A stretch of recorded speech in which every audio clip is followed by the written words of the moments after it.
Hey everyone, this is Prabjot Kaur, currently third year MBBS student. So in this video, we will talk about the details related to the counseling procedures for NEET 2024.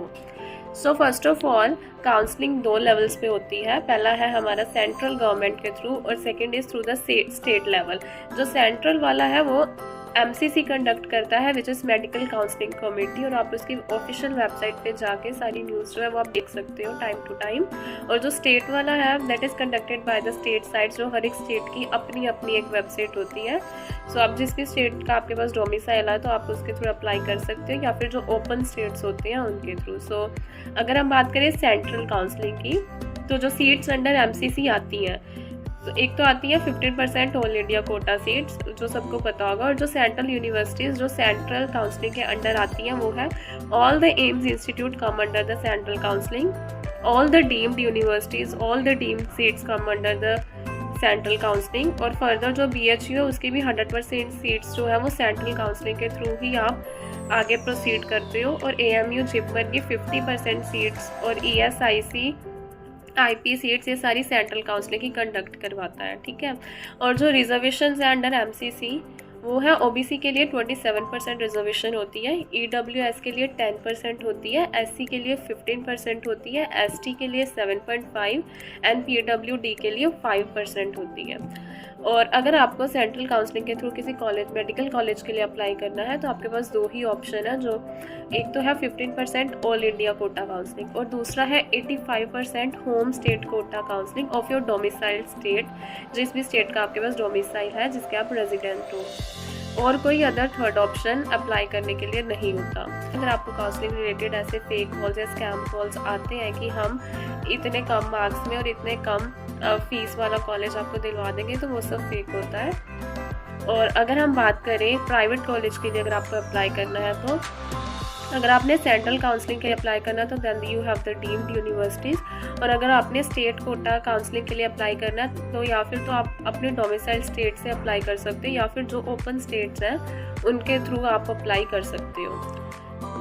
तो अगर हम counselling procedure के बारे में बात करें, तो अगर आप सेंट्रल के थ्रू कर रहे हो या फिर स्टेट के थ्रू कर रहे हो, जिसके थ्रू भी कर रहे हो, आपको उसकी वेबसाइट पे जाके रजिस्टर करना है। जो भी रजिस्ट्रेशन फ़ीस होगी वो आपको पे करनी है। उसके बाद डॉक्यूमेंट वेरिफिकेशन इफ़ एप्लीकेबल, कुछ साइट्स पे कंपल्सरी होता, कुछ पे नहीं होता। उसके बाद एक आपको सिक्योरिटी डिपॉजिट भी करना होता है, वो डिपेंड करता है, जैसे जो गवर्नमेंट कॉलेजेस होते हैं उनकी 30 या 40 हज़ार तक होती है सिक्योरिटी डिपॉजिट, लेकिन जो प्राइवेट मेडिकल कॉलेज होते हैं उनकी 1 लाख से 3 लाख तक वेरी करती है, वो स्टेट टू स्टेट वेरी करती है। और उसके बाद एक मेरिट लिस्ट आएगी, उसके ऊपर आप देख लेना कि जिस जिसका नाम आएगा। उसके बाद चॉइस फिलिंग के बेसिस पे आपको अपनी सीट्स अलॉट होंगी। उसके बाद आपको उस कॉलेज में रिपोर्ट करना है और बाकी जो आगे एडमिशन का प्रोसीजर होता है वो होगा।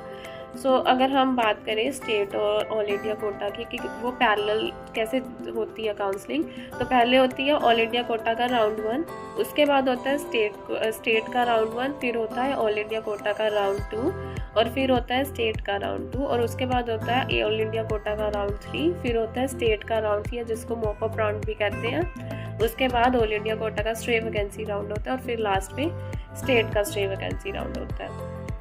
सो अब जो सबसे क्रूशियल स्टेप आता है दैट इज़ चॉइस फिलिंग, जो इस वीडियो बनाने का मेरा मकसद था कि कुछ बच्चे क्या करते हैं कि सारे के सारे कॉलेजेस ही राउंड 1 में भर देते हैं, जो कि मेरे अकॉर्डिंगली सही नहीं है, क्योंकि जिस कॉलेज में आप एडमिशन ही नहीं लेना चाहते, अगर आपको सीट अलॉट हो भी गई और फिर भी आप उस कॉलेज में नहीं जाना चाहते, तो आई थिंक उसका चॉइस फिलिंग में उसका ऑप्शन रखने का कोई फ़ायदा नहीं है। तो आपको वही कॉलेजेस चॉइस फिलिंग में रखने हैं जो आप एक्चुअली लेना चाहते हो, और आपको प्रायोरिटी लिस्ट अपने अकॉर्डिंगली तैयार करनी है कि कौन सा कॉलेज अच्छा है, किसकी रेटिंग ज़्यादा है या जिसके रिव्यूज़ ज़्यादा अच्छे हैं, तो उसके अकॉर्डिंगली आप अपनी एक प्रायोरिटी लिस्ट, जो अच्छे कॉलेज हैं उनको आप ऊपर रखना और जो थोड़े उससे कम अच्छे हैं उनको आप नीचे रखना, तो उनके अकॉर्डिंगली। लेकिन जो राउंड 1 होता है वो तो फ्री एक्सिट होते हैं, वो ठीक है, लेकिन राउंड 2 में तो आपको वही चॉइस फिलिंग करनी है जिस कॉलेज में आप एक्चुअली जाना चाहते हो।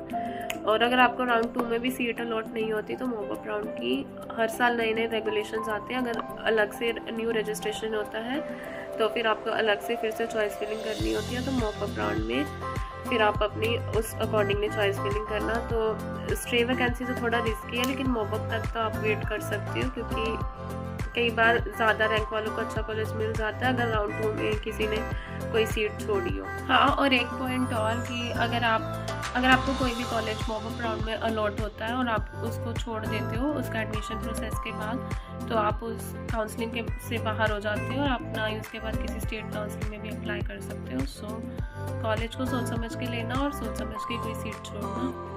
सो यही था इस वीडियो के बारे में, and thank you for watching and subscribe my channel for more videos like this, and do let me know in the comment section about your queries.